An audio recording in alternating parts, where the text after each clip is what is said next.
You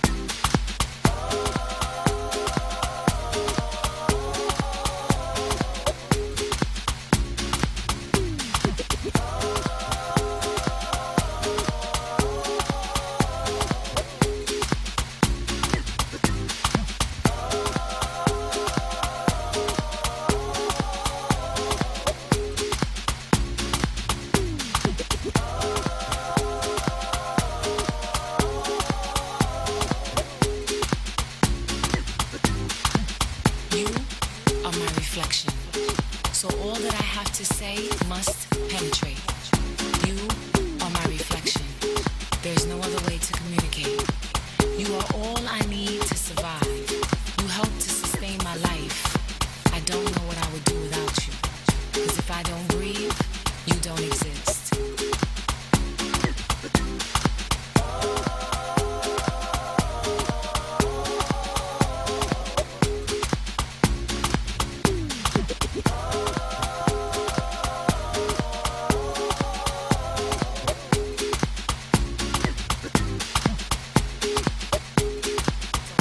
You are my reflection. My smile in the morning, my healthy morning meal, my prayer in the afternoon. I call on you. I wake you up in me. Deep, deep in the center of my being, you are indeed a reflection of me.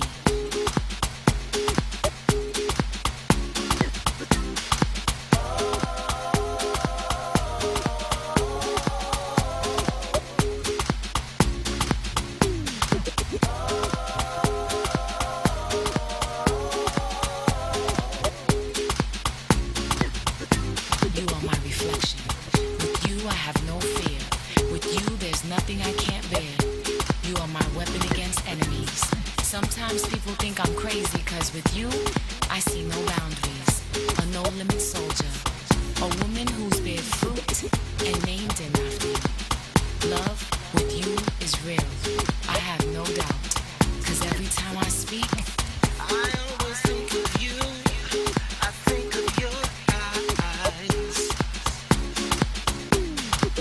I always think of you, and I think of your smile. Do you ever think of me? Think of my charm.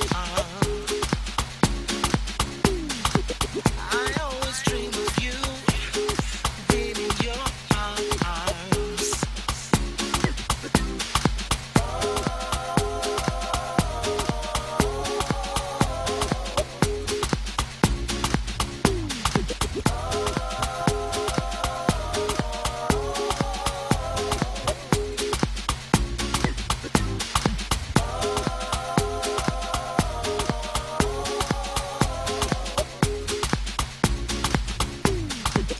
It is Ocean Lade coming through with Reflections, and that is how we kick off this fine Friday afternoon from our side on the Full Circle with myself, Bridget Masinga, right here on SAFM, leading the conversation. It is a fine, beautiful Friday. I think the weather is holding up countrywide, everybody experiencing much of the same. It's been a crazy, crazy week, no doubt. You, just like me, can't wait to wind down just a little bit and take things nice and easy, and that's what we like to do on a Friday afternoon. We like to just ensure that we have some light lifting on the show, and speaking of light lifting, we're going to be looking at the impact of remote working on property and property prices, and perhaps what this means for the future, for the property sector, and some things that need to be considered there. We also are going to be focusing on Cape Town's robotics team that is set to represent SA in a global competition in Texas, and they'll tell us more about that. Coming up on the other side of 2 o'clock, we take a look at this brand new film. It's called Corruption Emergency, and it's a film that calls for whistleblower intervention. We'll find out more from the director of that particular one on the other side of 2 o'clock, and much more coming up on on that agenda. But I'll let you know about that later on in the show. 061-410-4107 is our WhatsApp line. If you want to send through a voice note, you are more than welcome to do so. 086-000-2032. That's the number you can give us a call on if you want to be a part of the conversation. By the way, I wonder, have you taken the opportunity to continue working from home since COVID? A lot of companies had offered that as well. At some point it was mandatory that everybody had to work from home when we were in complete shutdown. Once companies started operating after that initial 3-4 weeks of COVID, and things were, it was very clear that we were going to stay at home for a prolonged time and we needed to be productive. So a lot of companies then moved their operations to people's individual homes and set up systems to support their employees so that they could be as efficient as possible during that time. And since then, we've seen a relative number of companies continue with a hybrid model, including us here at SABC. We have a hybrid model. Doesn't apply to those of us who talk on a mic, but we do have a hybrid model that some folks come in 1 day a week, some folks come in 2 days a week, and it just depends. So I wonder if you've been working remotely since then. Have you used up the hybrid model? Does it work for you? Or there's certain things perhaps that make working from home a little bit challenging at times. Things like Eskom and the instability of electricity, which may affect your internet. And of course, having the kids come in and out once school has clocked off, all those things. I'd love to hear your experiences. 086-000-2032. That's the number you can call us on 061-410-4107. That is our WhatsApp line. Let's take a quick break and then we'll come right back. You could make it rain lots of cash this March with over 88 million rand in total guaranteed Powerball, Lotto and Daily Lotto jackpots this weekend. That's right. Play Powerball for a guaranteed 55 million rand, Lotto for a guaranteed 33 million rand and Daily Lotto for a guaranteed 750,000 rand jackpot. Buy your tickets now in store on nationallottery.co.za, the mobile app, cell phone banking or simply dial *120*7529# for USSD. Panda. Play. Players must be 18 years old or play responsibly. E2 is the proud operator of the National Lottery. The FNB Stadium will be painted in black and white as well as gold and black on Saturday, 9 March. You can also be there. 2 lucky fans stand a chance to win a VIP experience at the Soweto Derby, including transport and a supporter's jersey of your choice, courtesy of SABC Sport. To enter this thrilling giveaway, rush to sabcsport.com and visit the competition page. Entries close on Tuesday, 5 March 2024. T's and C's apply. # We Love It Here. Proudly brought to you by SABC Sport.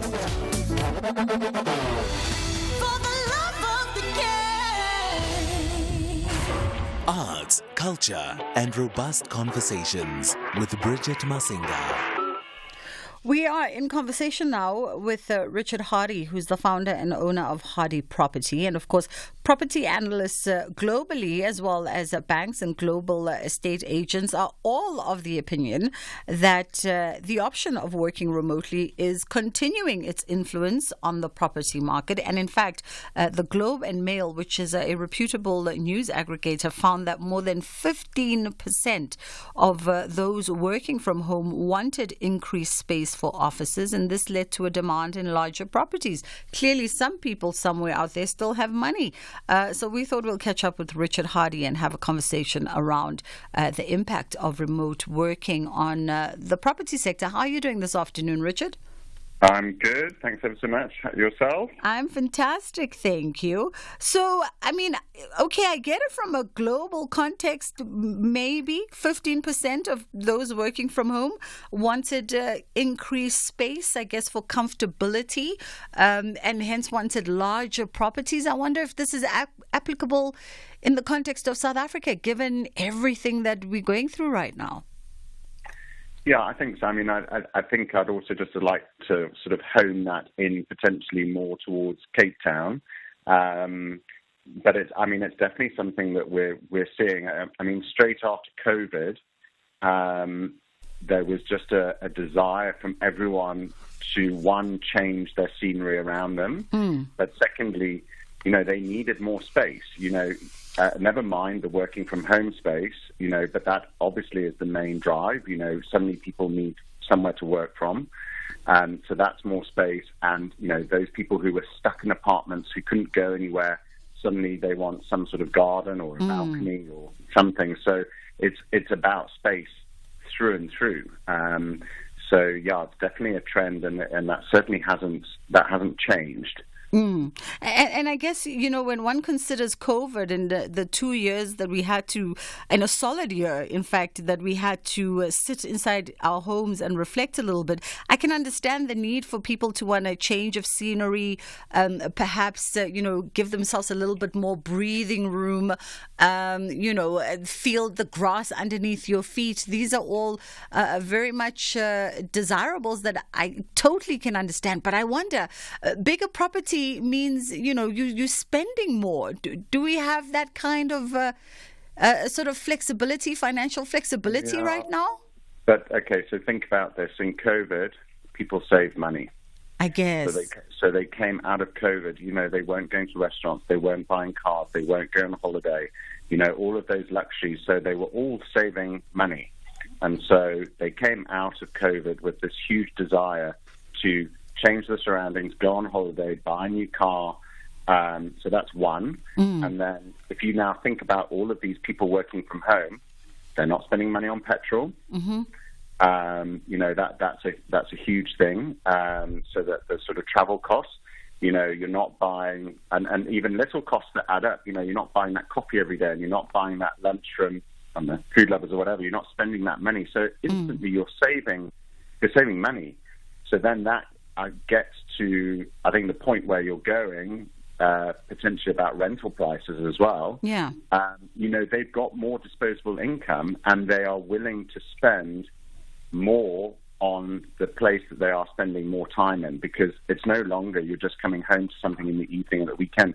You are actually at your physical house all day, every day. So you've now got to adapt. So you're willing to throw money into that situation. And that's pure. And I'm only there talking about our local South Africans. That situation. Never mind all of the other people who are coming into Cape Town. Absolutely. And I can imagine that all of this has some kind of implications on the broader property market.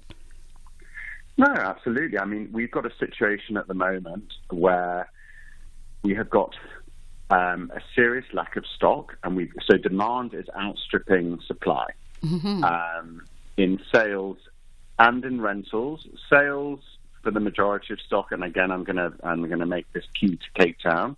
But on the rental market, it's terrible for anyone trying to find a rental property, and there are a number of factors that are affecting that.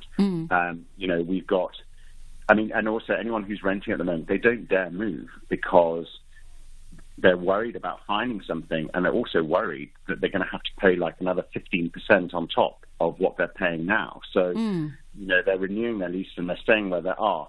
Plus, we've got a busy sales market, so people have sold their properties, but if they had a tenant in it, that tenant's been replaced by someone who wants to live there themselves. So suddenly you've got all these people who are in rented properties now being turfed out. They've got to try and find. We've got this emigration coming down from places like Johannesburg. And then to top it all off, which we've not really had before, we've got all of these European digital nomads, Americans, et cetera, all coming in for the lifestyle. And, it's for them, it's affordable.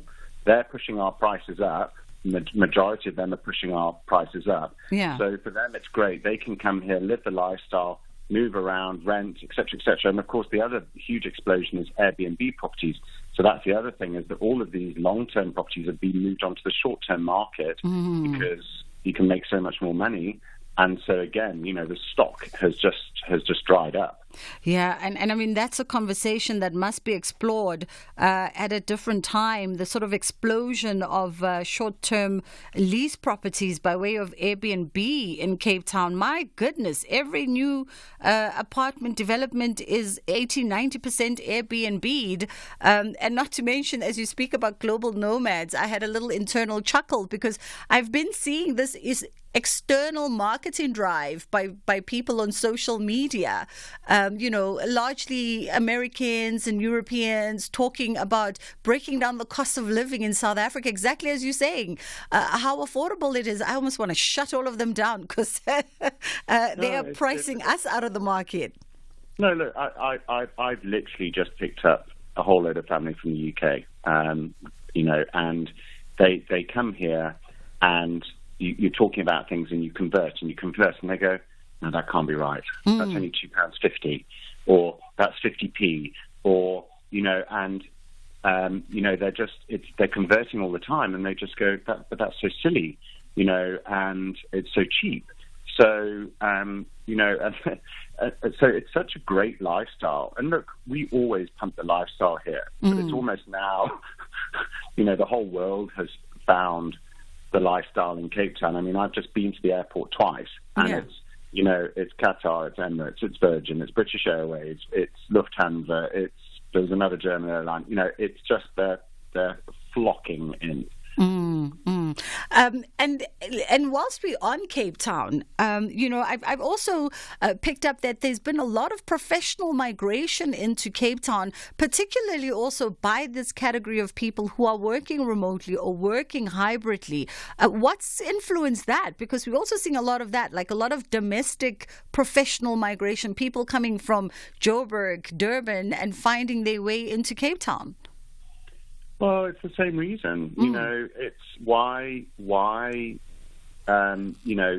look, people come to Cape Town for a reason. They come down here for their holidays, if you're talking about South Africans, and now, and let's be blunt, places like Johannesburg, and I'm only speaking for what I hear, they say it's falling apart, and if you go to the centre of Durban, it's falling apart, so what do? They come to Cape Town because it works. It's a lifestyle. Why not go and set yourself up in the place you go on holiday? Yeah.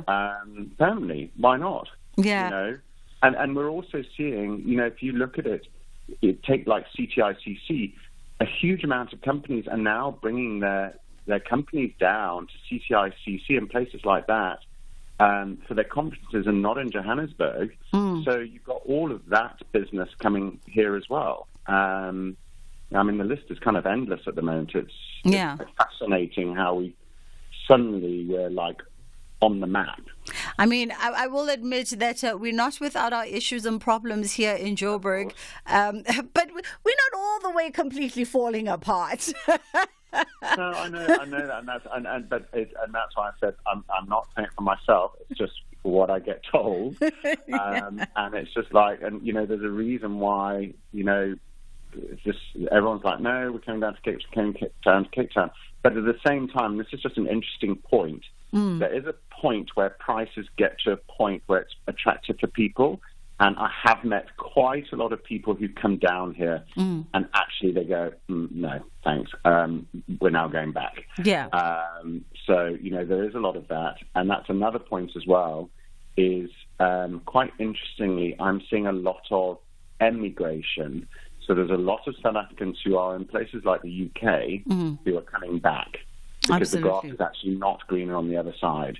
They also have potholes. Their medical system isn't actually that great. Yeah. Et cetera, et cetera. And they're going, hold on a minute. And especially if they've got kids, they want their kids to be back. Here in South Africa, I'm going to use South Africa, lifestyle, family, affordability, et cetera, et cetera. So, yeah. Absolutely. And I also, there was a survey, or there's been a few surveys that have suggested that quite a significant number of companies are downscaling right now, and this could possibly lead to opportunities in investment. But I wonder, how do we maximize on these spaces? If these big companies, these big blue chips are downscaling into smaller buildings or more efficient buildings given hybrid working and remote working and all the rest of it. We don't want to be left with these, white elephant buildings that are just sort of, dead air in the middle of urban metros. But I mean, I'm not sure about Johannesburg, but again, if you look at Cape Town, I'm sorry for everyone listening, but Cape Town is my market. If you look at Cape Town, it's becoming highly residential. And it's residential with nice restaurants and facilities and amenities, and so it's becoming a really, really big residential city. Richard, I think we're breaking there for a second. I don't know if you moved position slightly. Let's try again. Can you hear me now? Let's see if that holds up. Yeah, so I'm just saying that it's becoming highly residential, and a lot of these new buildings have got flexible workspaces, so there's sort of this all-encompassing apartment with flexible workspaces, lifestyle, shopping, and so Cape Town's becoming a very residential inner city. And that I did actually notice my last trip to Cape Town that it's become quite residential, the inner city to be in the very, very vibrant indeed. And a lot of fancy buildings also popping up at the weirdest streets that you would not actually reckon that there'll be multi-million rand apartments in that street. I don't know if we still have you on the line, Richard? Yeah, Oh, okay, there we go. Just by way of a parting shot, as our final question, what should people be considering? If you're thinking about remote working or working hybridly as a property owner, what should we be considering? What advice would you give us?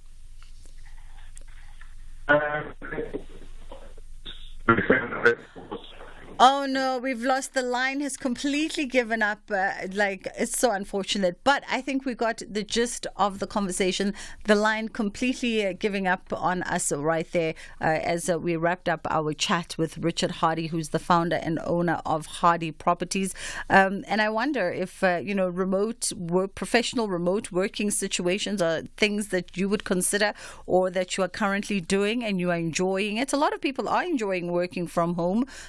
A lot of people are loving the flexibility that it provides them, the ability to go pick up their kids, drop off their kids, really control their environment, their own schedule, their own interactions. So I think a lot of the people I've spoken to actually have taken like a duck to water to remote and hybrid working. I've heard very little complaints. I think the only thing that people sometimes miss is just going into the office and, just having that sort of camaraderie with colleagues and people to kiki with during the day. But, by and large, everyone's kind of enjoying it. It is 1:30. Nomalisa Mandela is standing by with the headline news. SAFM supports a litter-free South Africa. Play your part in keeping our surroundings and environment clean. SAFM, leading the conversation.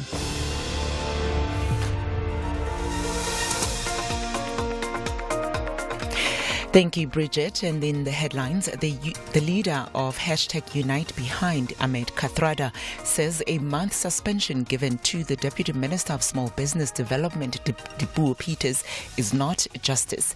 President Cyril Ramaphosa earlier announced the suspension of Peters. In other news, the executive mayor of the city of Eguruleni, Sibuyile Ngodwana, has expressed disappointment towards the chaos that occurred yesterday during a council meeting.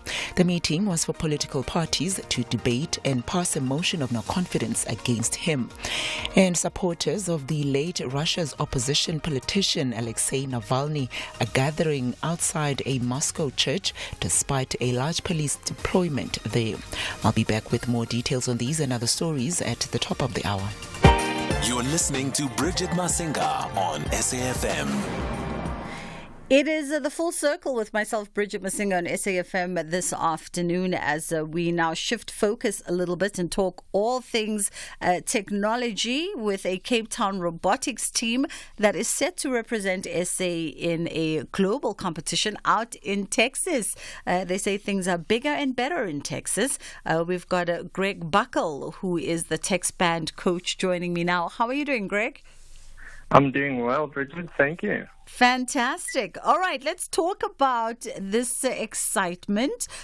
So your team has risen cream above the rest in a local round of this tech competition. Tell me a little bit about the competition and what it all entailed.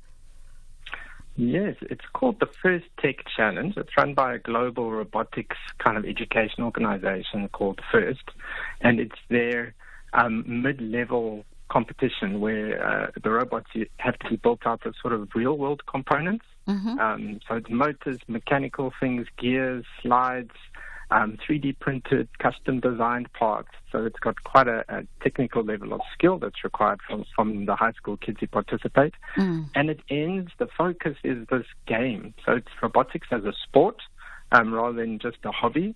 So it's a very exciting game that robots play against each other.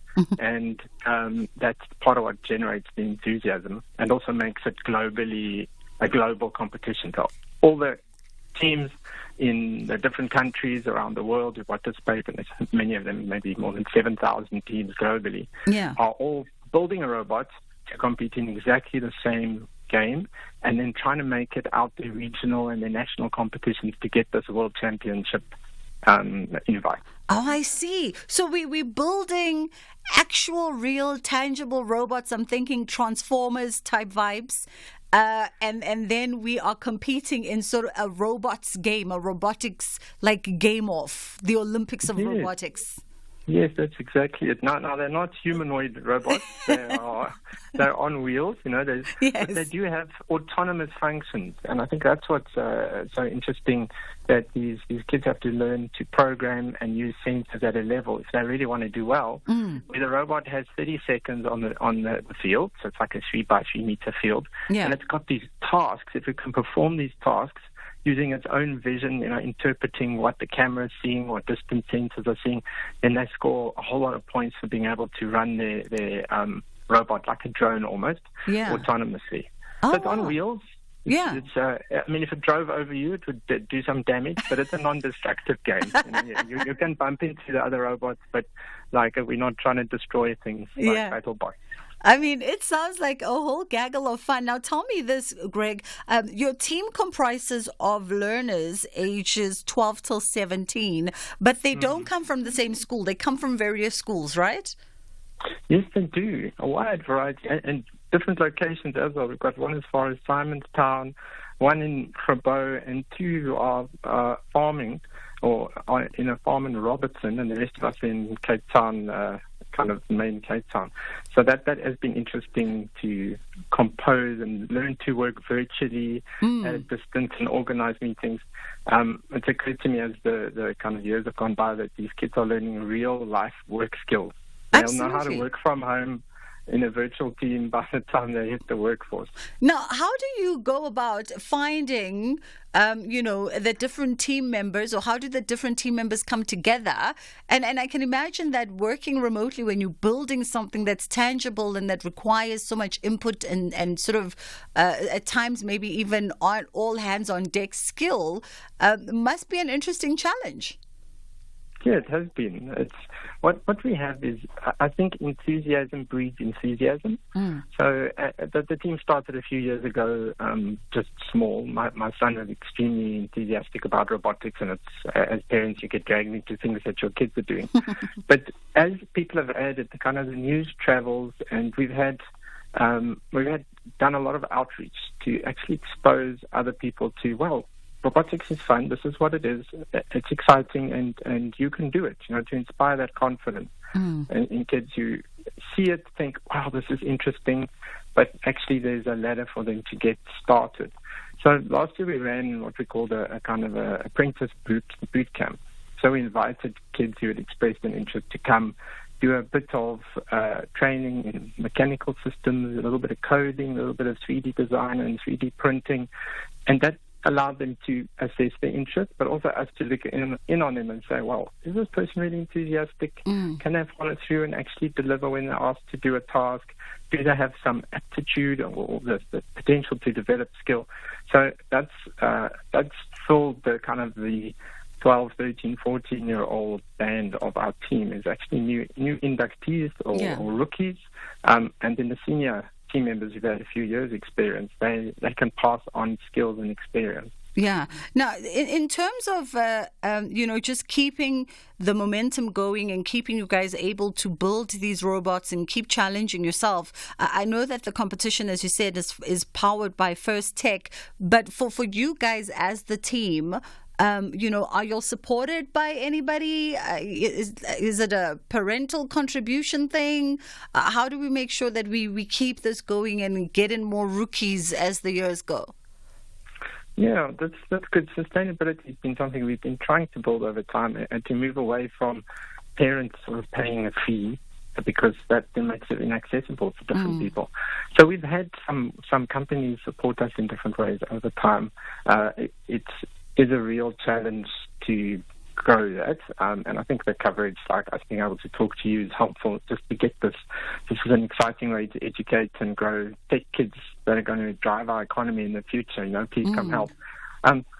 So we're trying to build partnerships. Even engineers at different companies will spend a couple of hours in a year with our kids, looking at their designs and providing comments. But we still are looking for, ideally, an anchor business or two or three who say, well, we really believe this will help us in the future in the company, in the country, so that we have a more sustainable budget. We're not every time we need something going out on a new fundraising campaign, which is what it's been till now. Absolutely. I mean, listen, I think anybody who is in the tech space or in the innovation space, even in the cellular mobile space, this would be a great something to jump on. It sounds like you guys are not only just having fun, and building community, but also you guys are doing exceptionally well on an international platform. So as we wrap it up, you're going to be off in April.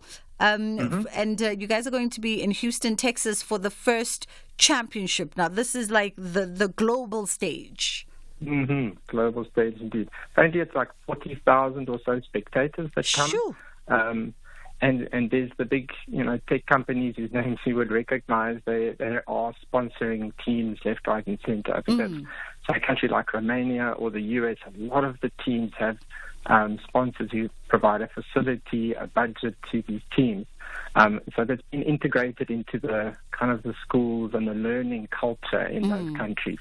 We'll be there rubbing shoulders with giants in our estimation, and these top robotics teams are also have amazing kids and inventions that they put together, but also just putting the case forward for, hey, come invest some of your dollars or whatever it is in our country, help us to have a sustainable way of adding more teams, introducing more kids to this field and generating the enthusiasm with the resources that they can have a kit of parts and they can travel to a competition if there's a competition. So that there's this.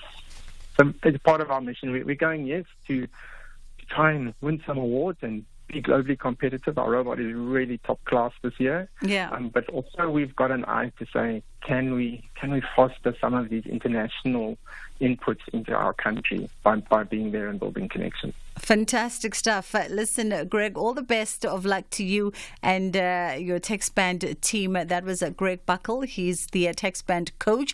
If you like what you're hearing and what they're doing over there, I mean, they're set to go to Texas to represent themselves. It sounds as though literally they could be the underdogs, the little engine that could, with their great robot going up against some of the biggest, most technologically advanced teams from all over the world. It sounds incredible. If you are consistently always wanting to have a conversation about driving STEM, this sounds like a project where you can actually put your mouth to and help them do what they need to do on a bigger, grander, more sustainable level. I mean, they've already been doing it on their own. Imagine what they could do with a little bit of your resource or some of your expertise and knowledge. That is how we close this conversation. It's just gone 22 at 2 o'clock. It is time for us to get into a radio workshop, but first let's take a quick break. Gauteng MEC for Finance, Jacob Mamabolo, will present the budget to the legislature on the 5th of March at 10 a.m. The MEC will reflect on how public funds were used in the last 5 years to provide services to the people. He will further outline the priorities of the Gauteng government and how the budget will be allocated to support economic growth, create jobs, fight crime, and improve the living conditions of people in the townships, informal settlements, and hostels. This message is brought to you by the Gauteng Provincial Government, growing Gauteng together. Mzansi Afrika! All roads lead to FNB Stadium on Saturday, 9 March for the Soweto Derby. And we want you to be part of it.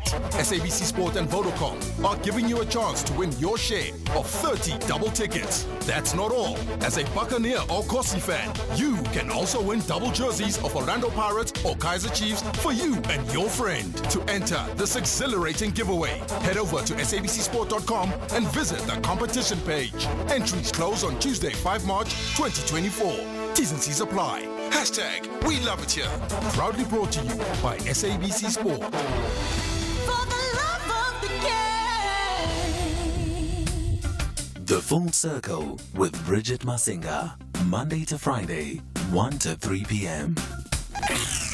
So for the past 2 weeks, we've been sharing parts of Radio Workshop's latest episode, Dear Radio, with you. And the episode explores the profound connection between radio and African history. And today we're going back to the 1990s in Nigeria, a time of political uncertainty and anticipation. And in the midst of all of it, where rumors spread like wildfire, radio is what people had to rely on for the truth. So here's part 2 of Nduka Ojimo's story. Abacha can't die. I heard he has a special native doctor, said Papa Ejima.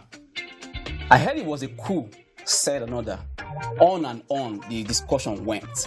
In the background, the song played. It was high live music coming out of a small transistor radio.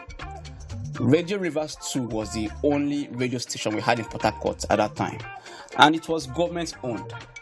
These days, there are 20 of them. So, how you go take Sabi if the wicked man don't die? Asked the man Ngozi in Pidgin. She wanted to know how the crowd was going to confirm Abacha's death. No one said anything.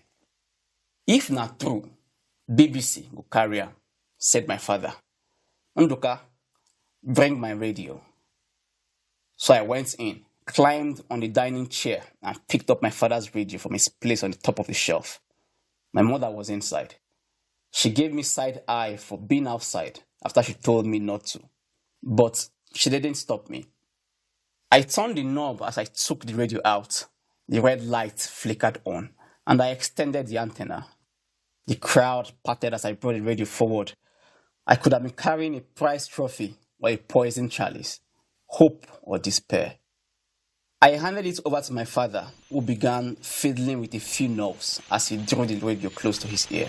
You could only get the BBC on the shortwave band of the radio. The technology is rarely used these days, but then you could use it to listen to foreign radio stations. The shortwave band has a distinct scraping sound, as if someone was using sandpaper on the other side of the radio. It never sounded clear enough, no matter how much you tried. Only by delicately tuning the knob could you get the clearest signal of the BBC. The trick was to get the radio as close to the ear as possible on low volume, then turn it up only when you have found the perfect spot on the dial. Shh, said my father when the familiar tune for the news came on the radio. A hush fell over the crowd. Nigeria's military leader, General Sani Abacha, has died. Now, this is where my memory gets blurred. I think I heard Nigeria. I think I heard something about Abacha. Or maybe I did not hear anything at all. What I do remember is that about a minute into the news, there was a loud roar from the people in our compound. One man took off his shirt and ran through the narrow door onto the street. Another ran into his house shouting, "It is over." The noise was not just coming from our compound. It seemed to be coming from everywhere. My mother came rushing out. My younger brother was crying. He had been startled out of his sleep. My father lifted me on his shoulders and ran in circles. Abacha don't die. Man no be God though. Papa Ejima then emerged with his bigger radio, a cassette player that was much louder than my father's. He slotted in a tape. The adults started dancing and the celebrations went on into the night. Abacha was really gone. The general was dead.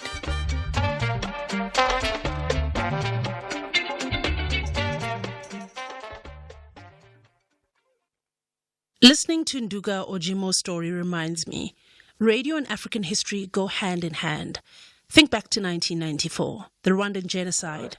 Radio didn't just document the horrific events. It was used to divide people and stir up tribal hate and violence. Fortunately, radio has brought us more jubilant moments like the release of South African President Nelson Mandela in 1991 after 27 years of imprisonment.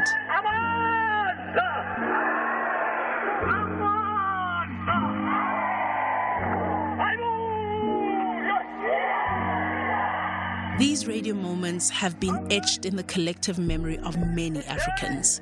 But as you can imagine, radio touches people every day, not just during these momentous events. Plenty of listeners experience radio in a more intimate and personal way, as though the host were a friend on the air talking just to them. Like the person in our next story, who shares how radio was a comforting companion when he needed it most. Nduka Ojimo's story paints a very vivid picture of the pivotal role that radio plays during moments of national significance. And of course, you can always join us next time as we continue to celebrate our love for radio. And you can hear the full episode of Radio Workshop Stories by visiting their website at radioworkshop.org.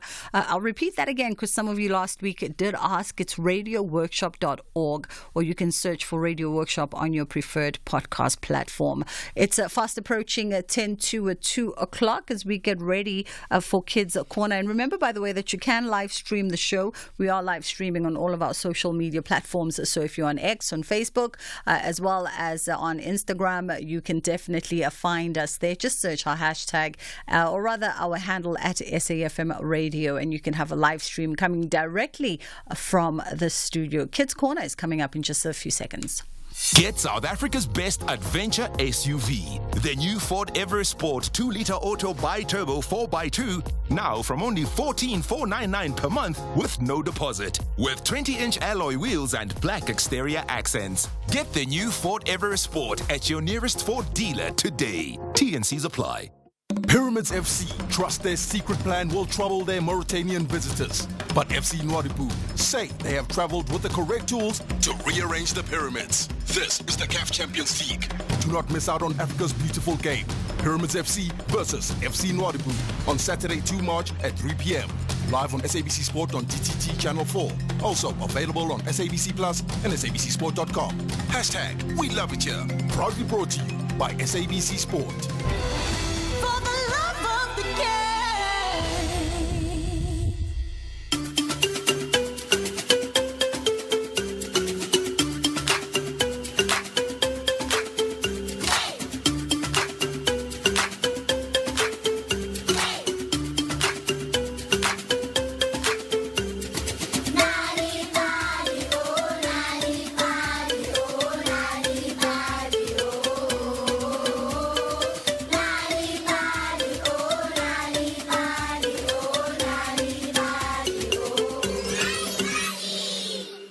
Friends, and welcome to Nali Bali Season 9, another opportunity to learn through storytelling. Now ask your loved ones to turn up the volume a little higher so that you can enjoy today's episode. Sharing is the joint use of resources between two or more people, and it is one of many ways to show fairness at school and home among children. Sharing is not just about sharing your physical belongings.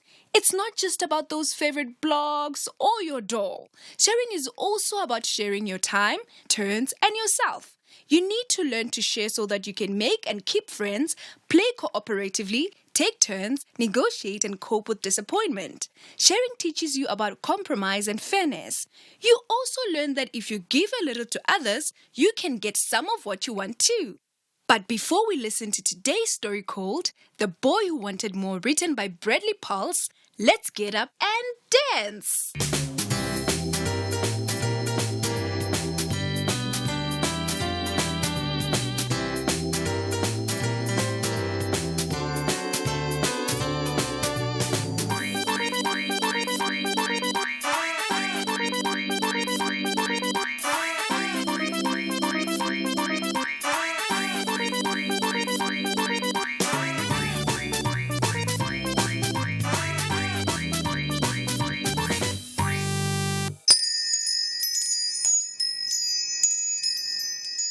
Once there was a boy named Rian. Rian loved food, and the food he really loved was cake. Rian had many brothers and sisters, which meant that everything had to be shared. So Rian was used to sharing most things, but he really hated having to share his food. One morning, Rian's mom baked a delicious chocolate cake. The wonderful smell filled the house and everyone was looking forward to eating the cake.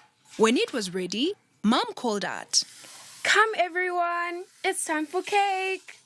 Rian's eyes sparkled with excitement as he ran to the kitchen. Please remember, we need to share. Everyone will get a small slice. Mom said as she cut the cake into equal slices and gave a slice to each child. Rian was very disappointed when he got his cake. He wanted more than just a small slice. He wanted the whole cake. Oh man, this is not fair. Rian muttered to himself, feeling upset. He wanted more.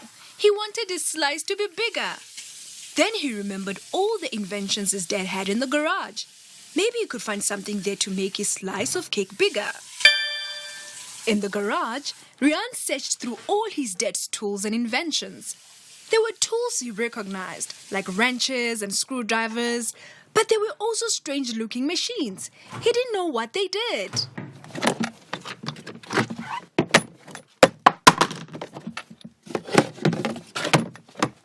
At the back of the garage, Rian found a box with a big word, Biganator, written on it. Yes, I found it, yes. This sounds like something that makes things big. It's exactly what I need.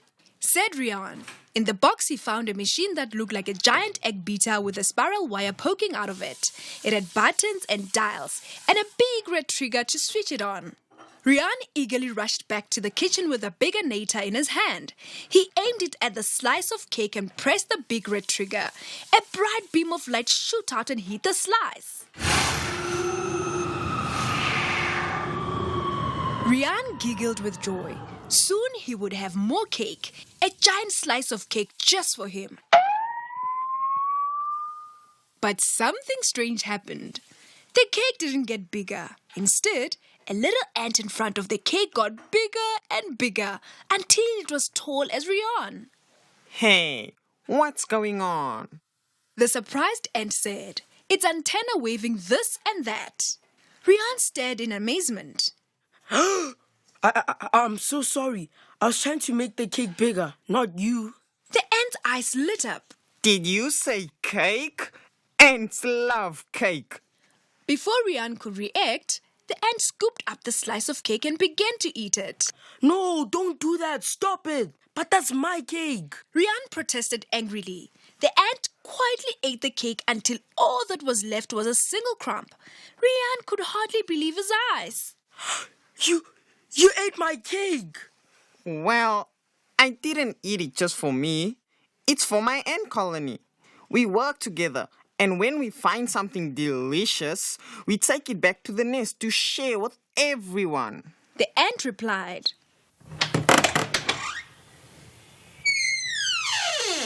Just then, the kitchen door swung open and Rian's dad walked in. He froze in surprise, his eyes widening as he saw the gigantic ant. Whoa! What's going on here? Rian's dad said. Then he saw the Biganator in Rihan's hand and he knew what had happened. He quickly took the machine from Rihan and aimed it at the ant. As he pressed the big red button, the beam light shot out. As it faded, the ant was back to its normal size. Rian let out a sigh of relief. But then he looked at his plate on the table. There was only a tiny crumb of cake left, not even big enough for a bite. I just wanted a bigger piece of cake, and now I have none, said Rihan in a sad voice. Dad looked at Rihan sternly. Rian, this is what happens when you let greed take over. Sharing is important. Wanting more than your fair share can lead to bad consequences. Rihan was ashamed of his actions. I'm sorry I was so greedy, he said in a quiet voice. Dad's expression softened. It's a lesson we all need to learn. But don't be sad. You do have some cake. There's still one crumb left. With a twinkle in his eye, Dad aimed the bigger nator at the tiny crumb. As he pressed the trigger, a beam of light shot out and the crumb grew into a small piece of cake. Rian's eyes lit up. There was a mixture of surprise and gratitude filling his heart. Oh, thank you, Dad, he said. As Rian bit into the cake, his eyes grew bigger and round. Ew, yuck, he said in shock. It's wet with ant spit. And so we come to the end of another Nali Bali story time. Today's story was called The Boy Who Wanted More, written by Bradley Pulse. Did you know that reading and telling stories to children at home can help them do better at school? If you want free stories to read to your children or for your children to enjoy on their own, visit Nali Bali website www.nalibali.org or Mobi site www.nalibali.mobi. You'll find stories in 11 South African languages as well as tips for reading and sharing stories with your children to grow their potential. Also look out for the bilingual Nali Bali Reading for Enjoyment supplements with great children's stories and activities available in newspapers. Nali Bali. It starts with a story. Here, there, and everywhere. SAFM 106.6 FM in Bloemfontein. I'm Michelle Constant. Join the JSB crew and I every Saturday and Sunday morning between 7 and 10 a.m. We promise to keep you informed and entertained with innovation, culture, cars, travel, life learnings, environment, and of course, your big fat juicy. Small stories, big ideas, massive inspiration. The Jet Set Breakfast on SAFM. Every person, no matter who you are, what music you're inclined to listen to, and what you do with your weekends. You need a weekend playlist.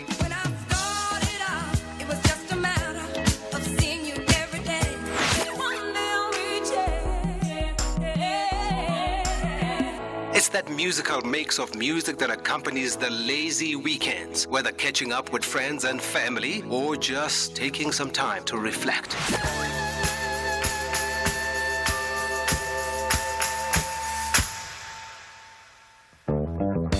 Tune in to The Soundtrack of Your Life with me, Ernest Pillay, Saturdays and Sundays, 1 to 4 on SAFM.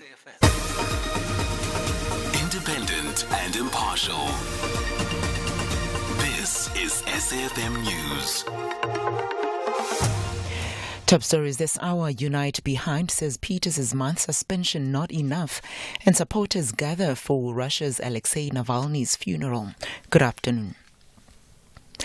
The leader of #Unite Behind Ahmed Kathrada says a month suspension given to Deputy Minister of Small Business Development, Dipuo Peters, is not justice. President Cyril Ramaphosa earlier announced the suspension of Peters. It follows a decision by Parliament's Joint Committee on Ethics and Members' Interests that she had breached the Code of Ethical Conduct in her former portfolio as Transport Minister. Kathrada says for someone who is responsible for the destruction of the country's railway, this is a slap in the wrist. We wrote to President Ramaphosa, and it's clear that he realized that he had to do something. But what he has done is actually unacceptable in the sense that it does not go to the root of the cause. He has not recommended that the SIU or the Hawks should investigate this. He hasn't sacked her. We asked that he ensures that she should not remain a minister or not be redeployed anyway. There are many things that went wrong. This is a very small step. The executive mayor of the city of Ekurhuleni, Sivuyile Ngotwana, has expressed disappointment in the chaos that occurred yesterday during a council meeting. The meeting was for political parties to debate and pass a motion of no confidence against the mayor.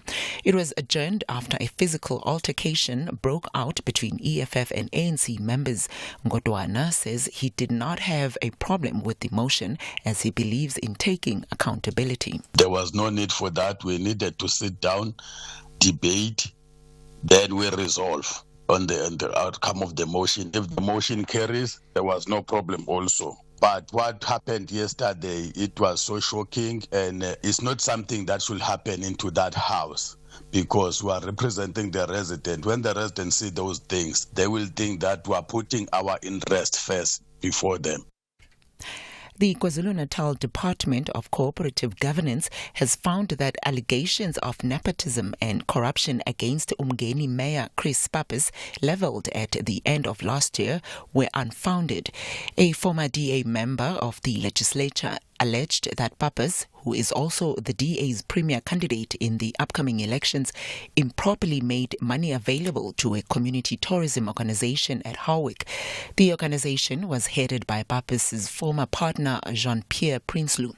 Dr. MEC Bongi Sithole Mloyi sent a letter to the municipality about their findings, pointing out that the municipality must develop a policy for the funding of community tourism organizations.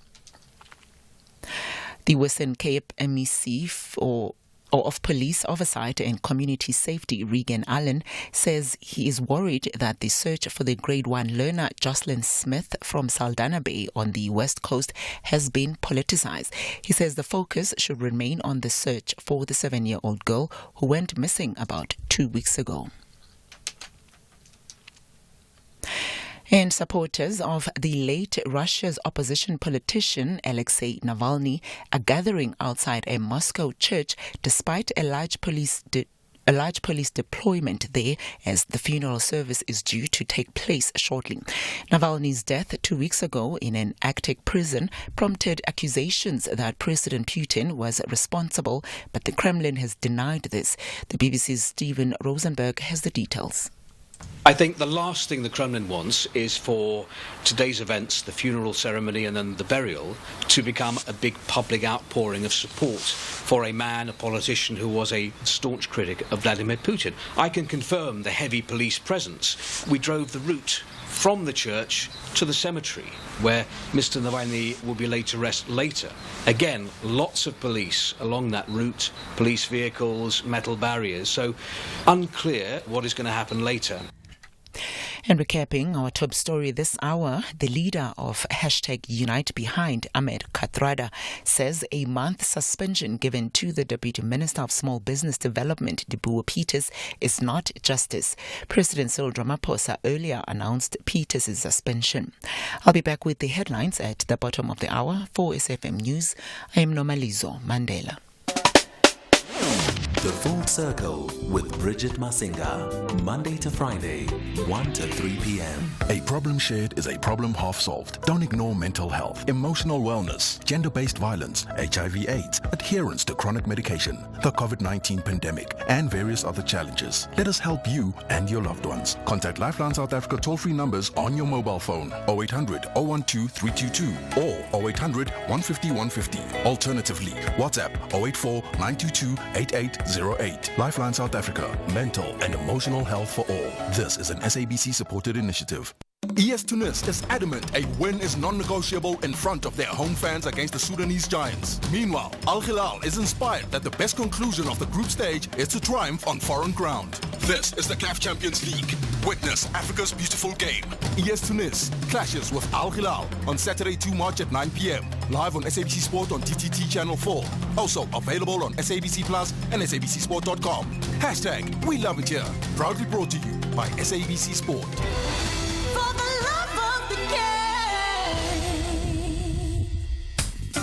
The Full Circle with Bridget Masinga, Monday to Friday, 1 to 3 p.m.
It's a Friday after all, right? This is how we do on a Friday. Amplify things just a little bit. Get you into that weekend mindset with some grown and sultry sounds. It is the Layabouts featuring Portia Monique on this one with Colors of Love. One of the most respected dance lounge vocalists in the world. She was here last year. In fact, she was here last year in the second half of the year. We are now firmly into the second hour of the show. We are live streaming on all of our social media platforms, by the way. So if you are on, wherever you are, we are really under the handle at SAFM Radio. We're going to be chatting now to the director of this brand new film. It's called Death of a Whistleblower. And this one chronicles really, I guess, the untold stories and the sort of complexities of whistleblowing and whistleblowing culture. I use that word very liberally in South Africa. And it is a thriller that's released this month, and it's inspired by several true South African whistleblowing stories. Directed by Ian Gabriel, who joins me now on the line, and stars Nokolo Dlamini, alongside Ishad Ali, and produced by Tepiso Shikapa Piri.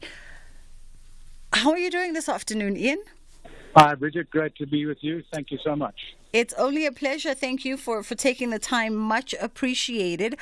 So the film Death of a Whistleblower set to be released this month. And of course, like I said, inspired by several true South African whistleblower stories. Yes. Well, in fact, it's already started streaming the night before last on Amazon. Uh-huh. And we're very happy to say it's already running at number one position on South Africa 10 most favorite films. Oh, wow. On Amazon. So that's fantastic. We've had a great response. We had a great response at the premiere at the festival, Joburg Film Festival, 2 nights back. And one of the things that's great about it was that the audience response was very positive. It's not, it's not a negative story. It's a story about South Africans standing up for truth and justice, as we often have, and as I believe we still are doing. Yeah. And we do it, and sometimes the cost is great, but in the long run, we are a very positive, democratic country, and that's one of the great things about being here now. Absolutely. And why was it of importance for you as a filmmaker to sort of highlight these stories and tell this particular chapter in recent South African history? Well, I'm always interested in observing what's going on in South Africa, as I have for quite a long time. And, there's what's been very apparent is that in the last 10, 15 years, there have been a lot of South African whistleblowers, many of whom who've died and paid the ultimate price, often at the hands of hired gunmen, at a kind of gangster state sort of situation, where the repression comes from outside the official structures of government. But government needs to support those whistleblowers, and we, the people, need to support the whistleblowers. And when I said that the story is positive, what it does do is what Nkolo Dlamini, who's won the SAFTA Best Actress Award last year, she's in the lead role. Sandiwe Koroja is one of the other great actresses. There's a few female actresses who are great in this film, Kathleen Stevens and Inez Robertson as well. We deliberately made the women the heroes of the story, because I think they very often are the heroes in South Africa. They are the ones who push for a better world for themselves, for their families, for their children, and that's the kind of world we're pushing for in Death of a Whistleblower as well. Absolutely. And I mean, I think the thing for me that stands out about films like Death of the Whistleblower is, there's often this narrative that we've told every story that pertains to the liberation of South Africa. We've told every story that ties to the struggle and the apartheid history of South Africa. But South Africa has got a very complex history, and it's an ever-evolving history that brings together both the past, the current, and the future. And stories like Death of a Whistleblower almost seem like the next layer of that story. the next layer of that history. That's absolutely right. Looking at the future, and we actually reflect on there's a flashback to a moment 37 years ago at the beginning of the film, and then that same clues from that same crime re-emerge in the present and help to solve the crime that's being committed in the present. So it's quite interesting to see that structure that we created. I don't think it's a coincidence that South Africa went in front of the ICJ to support Palestine. I think that's part of our culture now as a society. We fought against apartheid and defeated apartheid, and we will fight against other forms of oppression wherever they rise.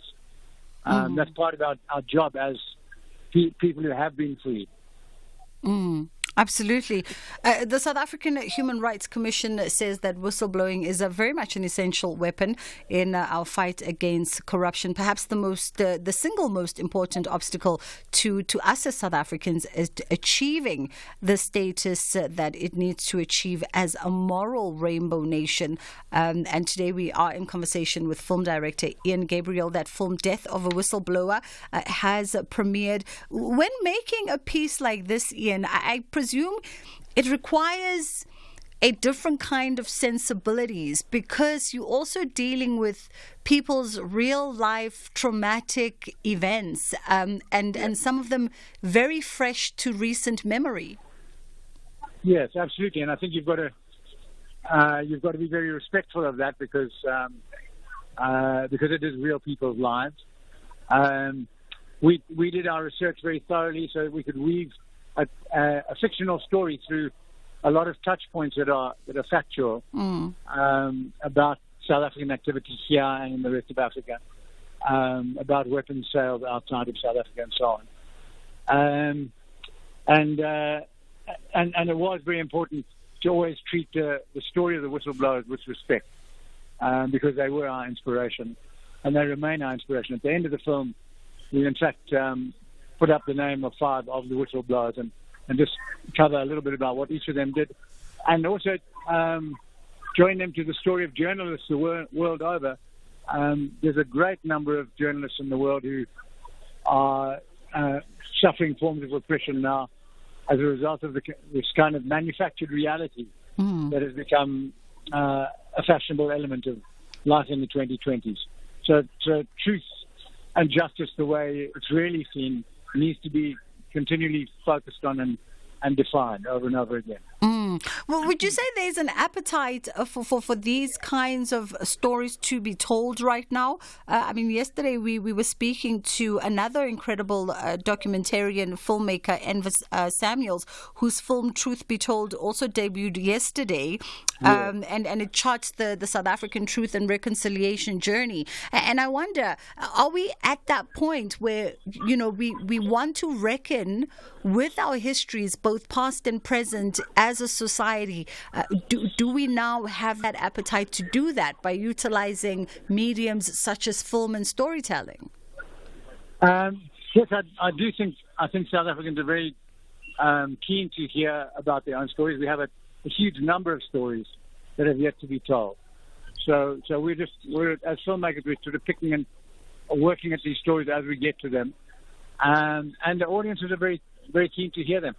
As I said, we're number 1 on Amazon already after 24 hours. And that's a real indication that people want to go and discover what this film is about. So it's great to have the streamers behind us, helping us get our films out there. And for you, I read that you also said part of the objective of this project was highlighting both the differences and similarities between 2 eras. Yes, absolutely. We're now in a very, very different era from the apartheid era, and we've grown a lot as a result.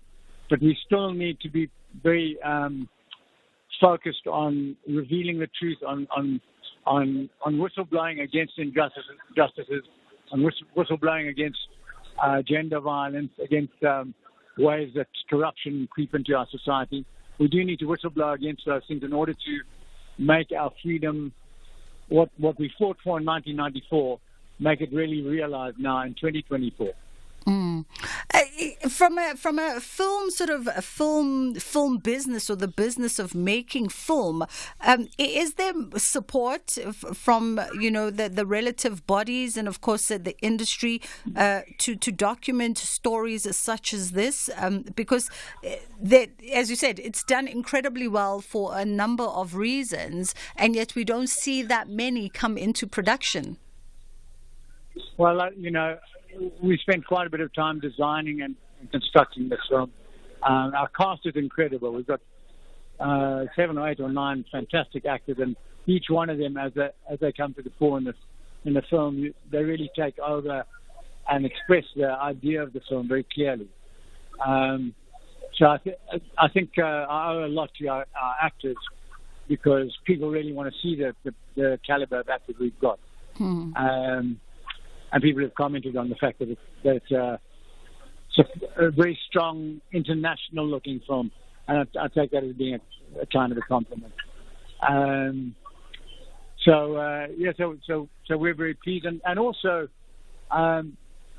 making a good film does cost money, and you've got to spend time convincing everyone that you're the right person and this is the right story, these are the right actors, this is the right subject.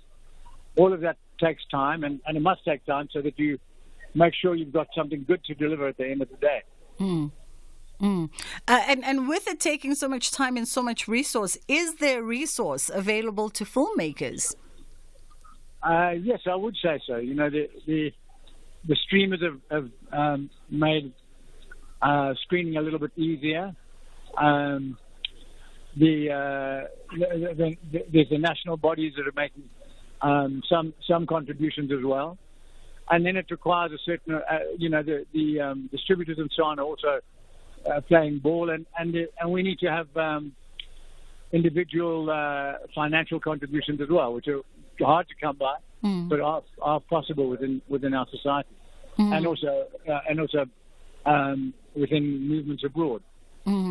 For young filmmakers getting into the space and looking perhaps at opportunity and the plethora of themes to explore, what would your advice be to a young person who's sitting contemplating telling some kind of South African story? Well, what's great these days is that everyone has the technology at their fingertips. So the phone is all you need to start telling a story. So that's a lot different from 30 or 40 years ago, when you had to be convincing someone to supply you with a camera and that sort of thing. So I would say start right there. Start with what you've got. Start with what you know. Start with who you know. Around you are actors and directors and producers and wardrobe people and makeup people. They're all there. You're going to find them. They're your friends. So work with that group and build your stories.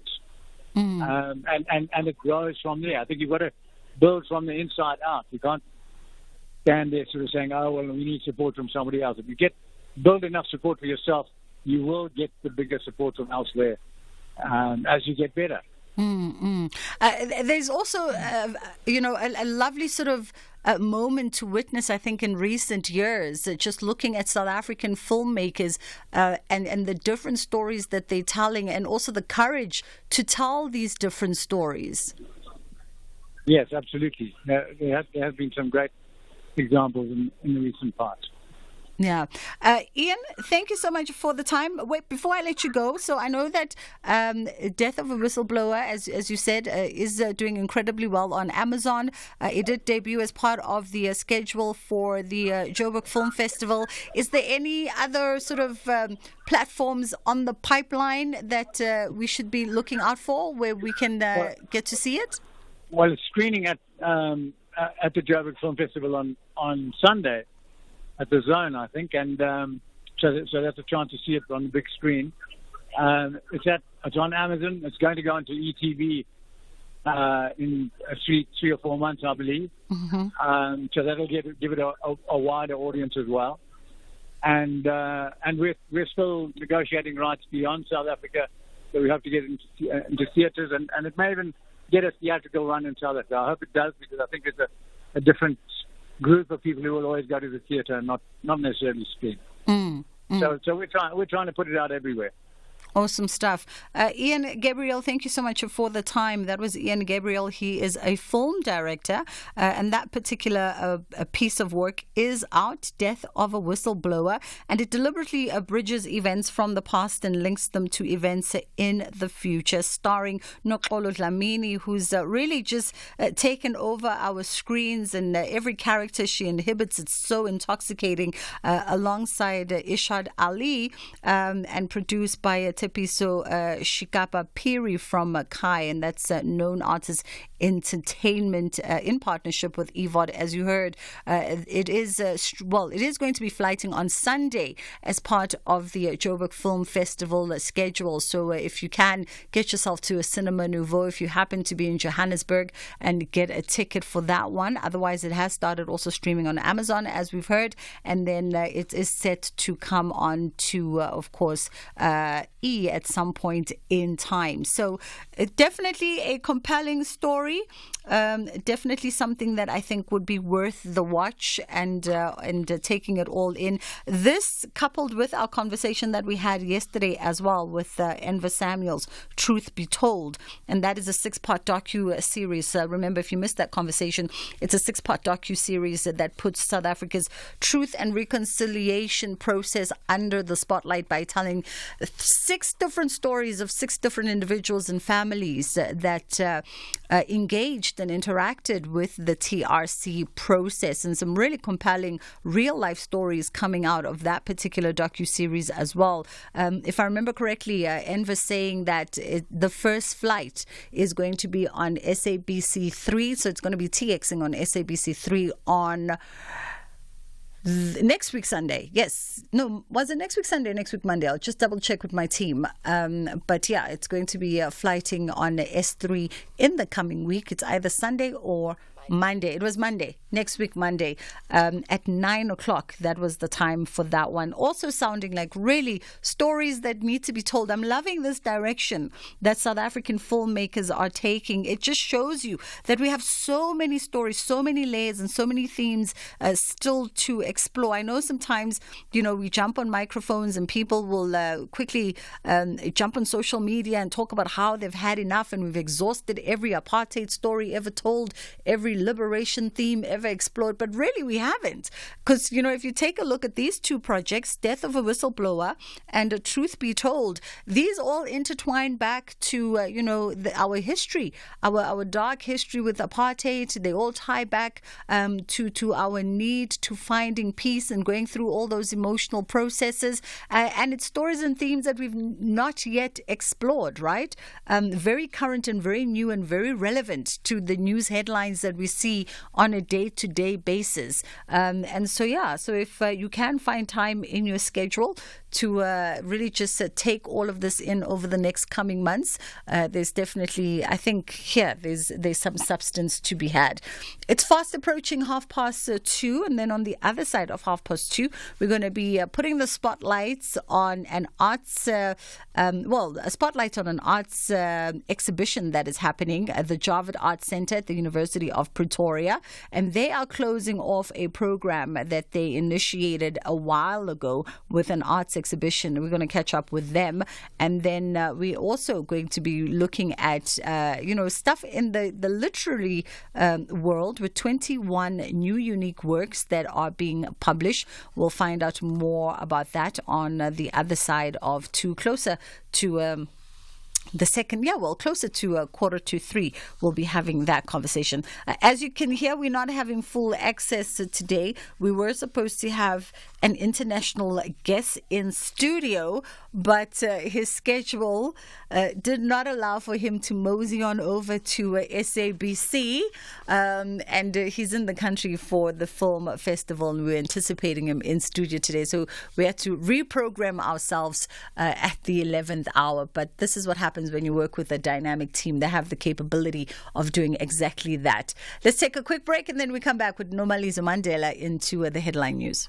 Diable Noir can't wait to demonstrate to Sekhukhune United that what they did to them in Limpopo will not prevail in Brazzaville. Meanwhile, Babina Nogo targets another victory against Yakadiamama when they close the group stage curtain. This is the CAF Confederation Cup. Catch Diable Noir FC and Sekhukhune United FC on Sunday 3 March at 6 p.m.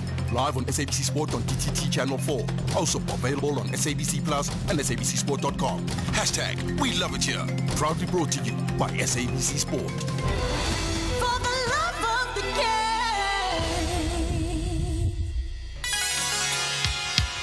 Hi, I'm Khomotso KG Mweketi, and I believe in music's ability to connect, to heal, to remind, and to bring joy. And each week on my Saturday and Sunday show Seasons right here on SAFM, I endeavor to do just that. So join the movement of Seasons every Saturday and Sunday, 10 a.m. to 1 p.m. It's addictive. You might invite a friend. Seasons, only on SAFM 104 to 107 nationwide with me, KG Mweketi. Because where words fail, music speaks. SAFM 104 to 107 nationwide. Leading the conversation. And in the headlines, the ANC Subcommittee on Social Transformation says it will be implementing various interventions to alleviate the high cost of living on ordinary South Africans. The party's Social Transformation Subcommittee briefed the media on Priority 3 of its manifesto at Luthuli House this morning. In other news, the leader of #Unite Behind, Ahmed Kathrada, says a month's suspension given to Deputy Minister of Small Business Development Dipuo Peters is not justice. President Cyril Ramaphosa earlier announced the suspension of Peters. And the French Foreign Minister has asked for an independent inquiry into the deaths of dozens of Palestinians seeking aid from a convoy in northern Gaza, where Israeli soldiers opened fire. Details on these and other stories at the top of the hour. Here, there, and everywhere. SAFM 107 FM in Kroonstad. The Full Circle with Bridget Masinga. Monday to Friday, 1 to 3 p.m. It is the Full Circle with myself, Bridget Masinga, on SAFM, and it's time for us to catch up with my next guest. I didn't catch the last name. Rangwato is joining me on the line, and we're here to talk around this exhibition that is happening on Saturday. Rangwato Hlasani joins me on the line, and of course at the Javed Arts Centre at the University of Pretoria. Is inviting you and I to the closing program of ARAC to mark the conclusion of their 6-month residency. How are you doing this afternoon, Rangwato? I'm okay. I'm doing all right. Bridget, thank you so much for this opportunity. It is a pleasure. It is a pleasure indeed. Let's talk about, so you guys have had a residency, and I think we spoke towards the beginning of this residency. You've had a 7-month-long residency, which somewhat acted as the build-up program towards Saturday's exhibition.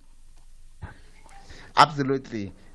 So another Roadmap Africa cluster is an incredible gathering of practitioners thinking about what arts education looks like, what are the histories of arts education on the African continent, and how it can look like when people come together across the continent to think about arts education.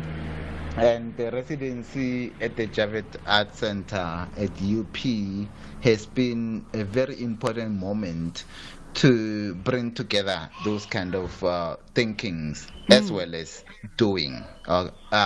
What is actually quite central is how do we bring thinking and doing together in this kind of engagement. And tomorrow it will be such a demonstration of thinking and doing coming together when we think about arts education. Bridget, I don't know whether you had your own arts education in your primary and high school education, but is a big issue. Absolutely. And, before we even move on to exhibition, now that you bring that up, as a Wits lecturer, what has come out from some of these engagements and interactions and practices over the last 7 months in as far as, bridging the two, the thinking and the doing when it comes to arts education? Important. It's a great question. So in terms of the residency at the JAVET, one has to think about how the JAVET is trying to think about its own position in a university. I think the location maybe is problematic. There are issues there, distance, access, how do people get there? But they're thinking of themselves as a space where exhibition making as well as education are coming together. And I think as a country and also as a continent, the idea of what we think of art or culture as well as the education spectrum is always at odds. So they are trying to bring those two together. And a lot of exciting things that have happened was actually to bring together a residency that looks like an exhibition, but actually is an opportunity for people engaged in arts education to come and have conversation. Very important that just the convening even of like-minded stakeholders within this particular discipline. And then let's talk about, Saturday obviously being the culmination. Tomorrow, yes. Being the culmination of 7 months worth of hard work. Yeah. Look, again, it's like, first and foremost, my colleagues in the ARAC, the program, have done a lot of this work, and I was on sabbatical working on my PhD, and I wasn't so available, but I remain a teacher, lecturer, deputy HOD of the Fine Art Department at the West School of Arts, and as such, I've been involved in work that interlinks with what is happening at the JAVET and ARAC. So tomorrow, what people should expect is an incredible gathering of young minds who are now in their 4th year, basically about to graduate in the fine art degree, and have studied historical publication making and activist work of the Media Art Ensemble, and in response they have been making their own publications. So tomorrow people should come there and experience publications made by young people. We are in a country where the print industry, in terms of newspapers, magazines, whatever, are in trouble, just in terms of funding and whatever. So we've got interesting propositions and interventions that are made by young people who are studying fine art and say, we are making publications, and these are our editorial questions, and we are bringing these editorial questions into the public through the form of publishing. So people are going to experience a beautiful environment where young people have made their own publications with incredible, radical, and even beautiful and brave publications that are raising editorial questions to the public to respond. I mean, a pertinent time, right, for young people to be indulging in these kinds of conversations, as you say, pertinent, radical, and brave publications and conversations being brought to the fore. Yeah. And it's really just a proposition. In the end, everybody, and we also appreciate this environment, you, Bridget, SAFM, to bring this, because the print culture, print publication tradition in Southern Africa is so rich, it's dense, with amazing insights. And people must know, but how do we bring this into the mediums? Like, people are saying radio is dying, they're saying all kinds of things. So how do we bring them together? So if you go into the Instagram handles, you'll see that they are very excited about tomorrow. So we have to bring all these mediums together. Absolutely. Because there is nothing that is dying. It's the spirit that is dying. And we have to, erase that notion. We have to rise the spirit. The spirit needs to be alive. There's a lot to talk about. Oh, absolutely. There's so much to talk about. Rangwatu Hlasane, thank you so much for the time today. And congratulations on the conclusion of what sounds to be like a really great program. And of course, tomorrow being a Saturday, it kicks off at 10:30. All of those festivities are being hosted at the Javed Arts Centre at the University of Pretoria. And you are welcomed if you are in the area or can get to Pretoria to go engage the students and lecturers that have partook in this particular exhibition. It is at 22 at 3 o'clock. Let's take a quick pause. Aldrin Sampier is coming through to let us know what's coming up today on Beyond the Headline, and then we come back and we wrap up the show.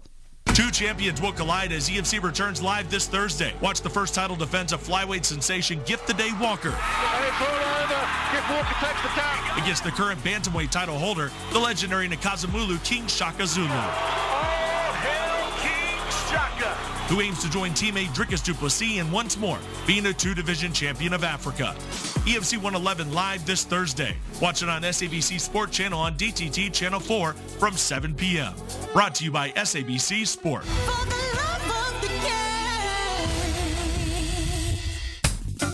The Full Circle with Bridget Masinga. Monday to Friday, 1 to 3 p.m. Aldrin Sampier. Sometimes I feel like you just set me up for these things. He'll ask me the most inappropriate question just as the mics go on. Well, I don't know what you mean. I really don't know what you mean.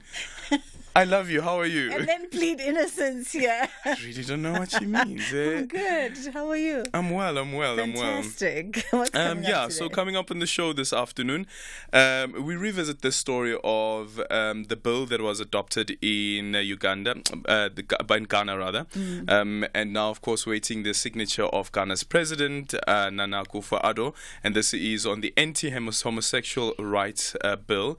We'll be speaking to Amnesty International's country director, because now the United Nations has also come out and said that, hey, listen, you need to revisit this. So that's one of the stories that we're looking at this afternoon. Can I say, yeah, I was a little taken aback by Ghana. You know, there's some territories where you almost, the thinking, you know the history, you know the thinking. So when they do these radical things, you kind of like, you need enough foods. Yeah. Ghana took me a little by surprise because I've heard, how progressive and how this and how this. And one of the oldest democracies on the continent. And there's always a peaceful transfer of power once there are elections.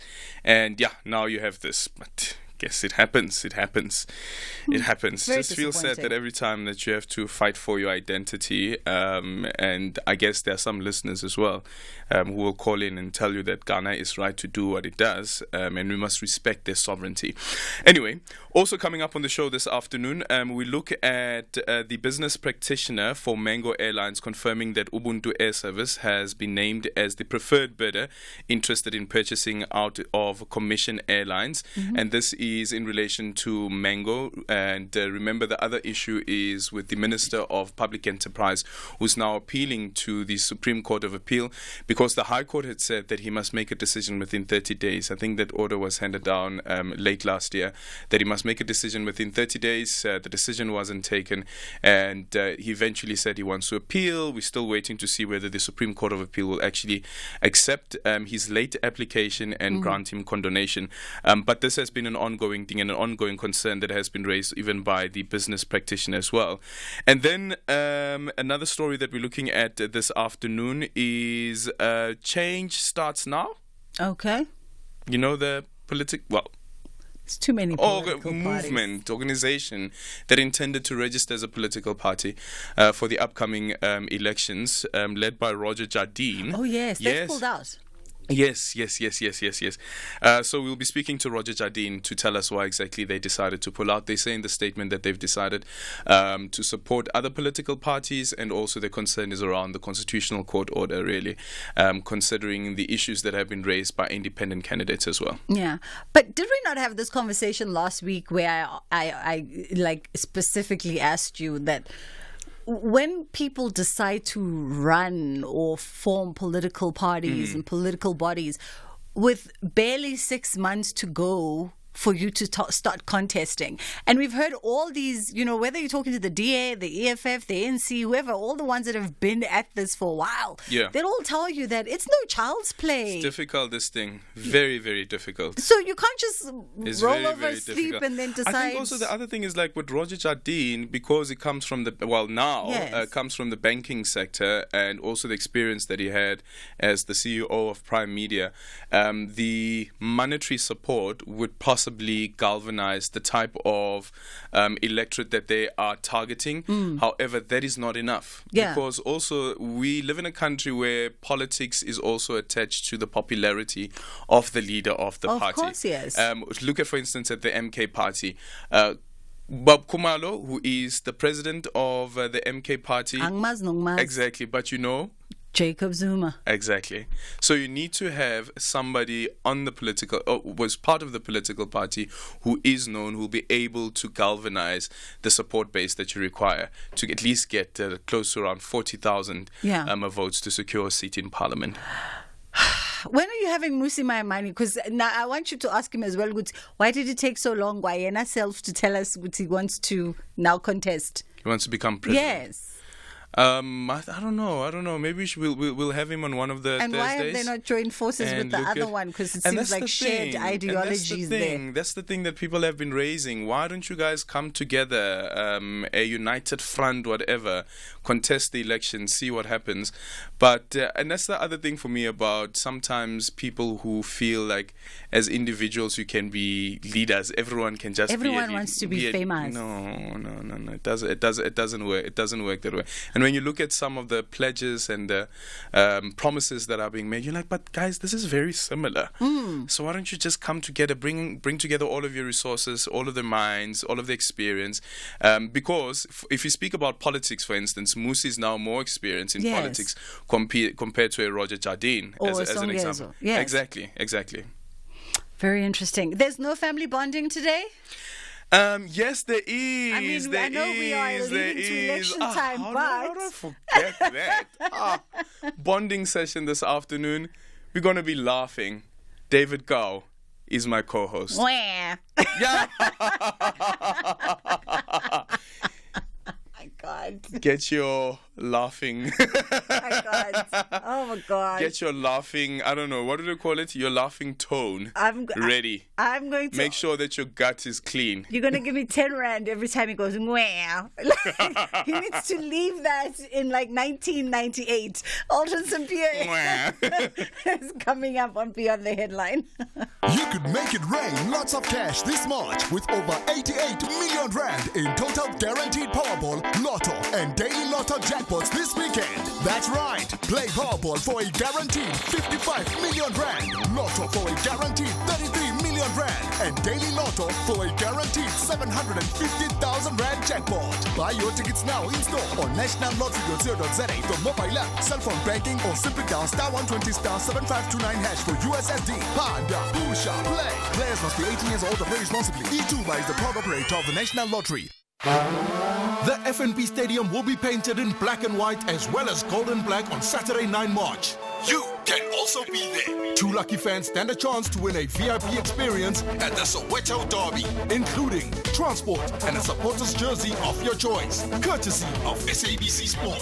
To enter this thrilling giveaway, rush to sabcsport.com and visit the competition page. Entries close on Tuesday, 5 March 2024. T's and C's apply.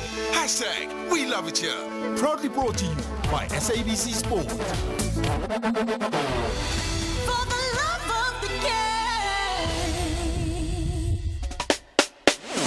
The Full Circle with Bridget Masinga, Monday to Friday, 1 to 3 p.m. We're wrapping up the show today by touching base with Catherine Mokoena, who's the Director of Books and Publishing at the National Department of Sport, Arts and Culture. And in a resounding celebration of South African literature, the department and the Academic and Non-Fiction Authors Association of South Africa have unveiled the results of DAX Publishing Hub's 2023-2024 call for manuscripts. How are you doing this afternoon, Catherine? Good afternoon, Bridget, and your listeners. Good afternoon. Good afternoon. Thank you for taking the time. Give us a bit of background in as far as unveiling these results for the call for manuscripts. Is this something that has happened in previous years, or it's something new to the department? Bridget, this is new. The directorate within the Department of Sport, Arts and Culture called the Publishing Hub, the DSEC Publishing Hub. That's the program that is being run by the directorate called the Books and Publishing. It's fairly new, and I could say 2 years now for it to be functioning fully fledged as a directorate. So this program, it's new. What we have launched, it's new. What is exciting is that among the books that have been published, we've got 10 that are written by those that are in the category of youth. And the youngest there is 13 years. Oh, wow. So we just launched the books yesterday, being led by the Deputy Minister, Honorable Nokawe Mafu, and our acting Director General, Dr. Cynthia Khumalo. So it is for the first time that we have this. Yeah, and this extraordinary sort of groundbreaking collaboration, it's given rise to 21 really cool books that are being published under this program. Yes. And we've done that as a Department of Sport, Arts and Culture. We've done it through with the ANFASA, as we've just mentioned now, the Academic and Non-Fiction Authors Association of South Africa. They've been administering this program, the DSEC Publishing Hub, for us. And from those books, some of them, from what I understand, are also being translated into Braille. Yes, out of these books, we've got... in every South African official language, especially the indigenous languages, we've got 2 books each. But for English, we've got 1. For Afrikaans, we've got 1. And for the Khoisan, we've got 1 hard-printed book and an audio. And I must mention that this is the very first publication that we've done in the NAMA Spelling and Orthography Rules of South Africa book. This was done in collaboration with PENSALP. As you may know, the PENSALP is one of the institutions of the Department of Sport, Arts and Culture. I mean, it's a wonderful thing to see the inclusion also of often marginalized, populations and groups, particularly in literature. The fact that there are books that have been translated into Braille, and the fact that there's also, publications, consideration given to the Khoi people and the San. Yes, and maybe I should also mention that a total of 21 books were published, but 3 of them were converted into Braille. And then we've got even the audio, from the Nama language. Yeah. So all in all, we are talking 25 books that have been produced by this DSEC Publishing Hub, the program run by ANFASA on behalf of the Department of Sport, Arts and Culture. And how did we go about, Catherine, sort of deciding on the titles? Because I can imagine there must have been hundreds of titles for the department and its partners, to pick from, and drilling it down to 21 exceptional stories is a difficult task. Bridget, together with ANFASA, we made sure that we have, independent individuals with expertise from the sector who were working on the selection, identifying of quality manuscripts, and making sure that they choose the right ones with the right language. So we had a team of expertise that worked on this. So it was quite not easy, but for them, it's work that they do daily. Yeah. So, yes, so we managed because of that. And any of these chosen books from the 21, any of them being sort of identified as set works at secondary level? Yes, with the books, some of them are for primary level and others are for secondary level. Lovely. So we've got children's books, and the others are it's from non-fiction, others are fiction, in all these different languages. So yes, we've got them, and we believe that they'll serve as quite wealth of information for our learners, our youth, whether in school or out of school, to extend their knowledge, and hoping that eventually, as we move on, we'll be having a partnership with relevant stakeholders like the Department of Education, so that these books find themselves in schools and other relevant spaces.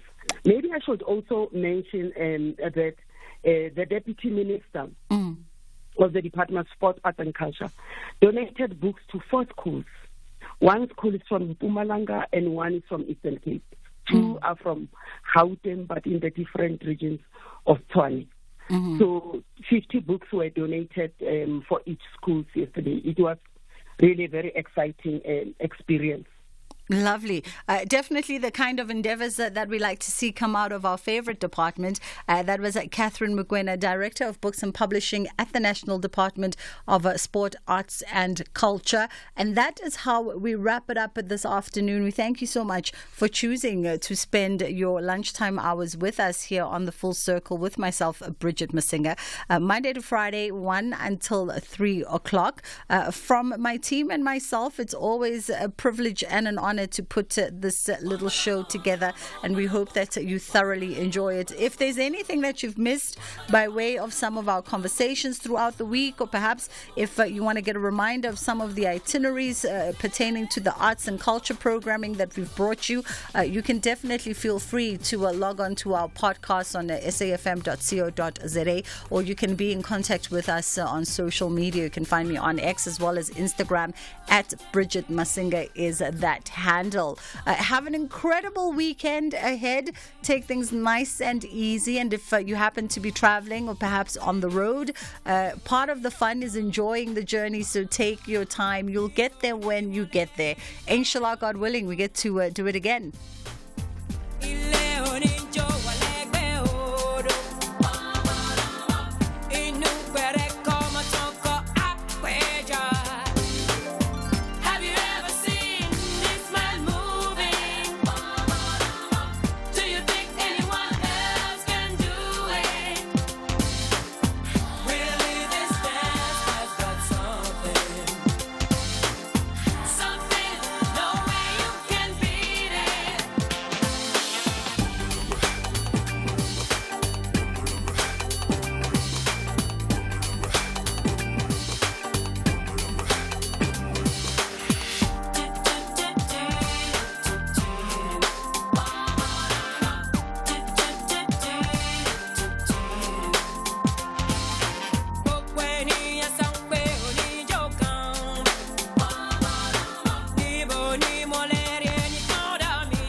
Have you ever seen this man moving?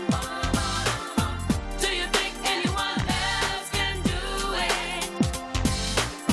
Really, this dance has got something, no way you can beat it.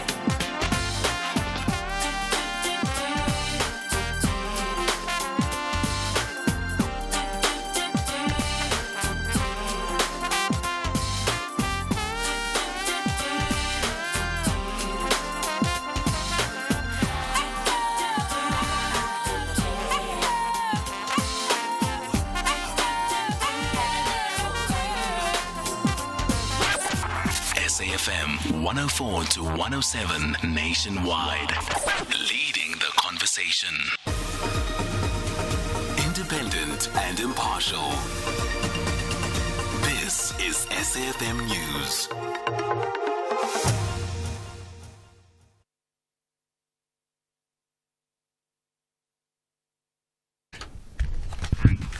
In top stories this hour, ANC explains social plans and independent inquiry on Israel.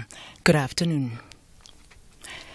The ANC Subcommittee on Social Transformation says it will be implementing various interventions